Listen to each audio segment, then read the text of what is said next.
Je vous ai demandé à tous de me dire qui est pour vous la personnalité 2018. Vous retenez-vous Boris Johnson, ex-maire de Londres, ancien ministre des Affaires étrangères de Theresa May, militant de la première heure d'un Brexit dur. Et vous le trouvez emblématique, en fait. Et aussi ancien journaliste. Hein. Et je pense qu'il devrait en fait avoir une loi contre les journalistes, ou plutôt surtout les chroniqueurs qui veulent rentrer dans la politique. Parce que les chroniqueurs, qu'est-ce qu'ils veulent ou qu'est-ce qu'ils proposent? Ils proposent des solutions simples à des problèmes complexes. Ils aiment bien les titres accrocheurs, etc. etc. Et Boris Johnson, c'est vraiment tout ça. Il est emblématique d'une nouvelle homme politique. Il est emblématique d'un genre d'homme politique qui devient vraiment problématique en ce moment, c'est-à-dire l'homme ou la femme politique qui n'a aucun respect pour les faits, pour les évidences, qui ment.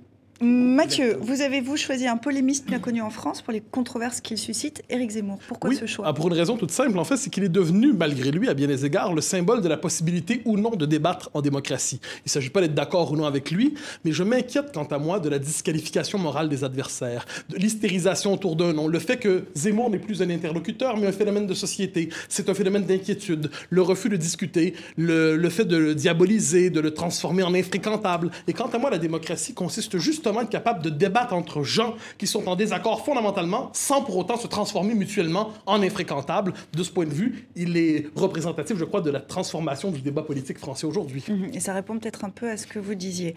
Elisabeth, le 26 mai de cette année, il escaladait 4 étages d'un immeuble parisien pour sauver un garçonnet de 4 ans agrippé à un balcon, un héros en France. Oui. Et votre personnalité 2018, c'est Mamoudou Gassama.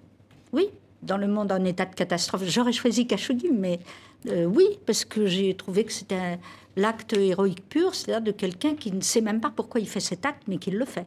Ça me fait penser d'ailleurs aux résistants. Quand on leur demandait pourquoi vous êtes entré dans la résistance, ils disaient je ne sais pas. C'est comme ça, voilà. Et là, on a en effet cet acte. Tout le monde l'a salué, pourquoi pas. Saluons-le encore une fois. Richard, on termine avec vous et ça boucle la boucle de l'émission. Vous choisissez-vous le gilet jaune inconnu.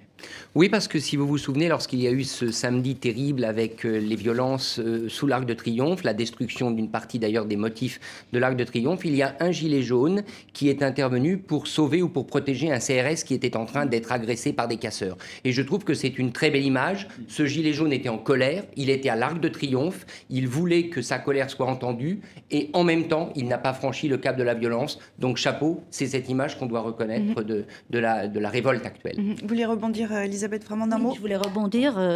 Monsieur Éric Zemmour a fait l'éloge du maréchal Pétain. Il a dit que le maréchal Pétain avait sauvé les Juifs français. Il l'a écrit, il l'a dit. Et pour moi, cette France-là, le maréchal Pétain, c'est l'abjection. Et ce choix est inadmissible. Bon, je me passerai de votre permission, pardonnez-moi. Deuxièmement, je ne réduirai jamais Zemmour au portrait que vous venez d'en faire. Et troisièmement, justement, ce besoin... Alors moi, j'exprime simplement une préférence. Ici, je dis voilà pourquoi. Et tout de suite, on me corrige. Contravention morale, vous n'avez pas le droit. C'est inadmissible. C'est contre la France de Vichy. Non, mais c'est pas ça la question, évidemment. Si. Mais tout ça pour dire que le débat public, me semble-t-il, doit justement s'enrichir du refus de la diabolisation. Je crois qu'on a un bel exemple ici. J'ai diabolisé personne, j'ai dit ce qu'il avait lui-même dit et écrit.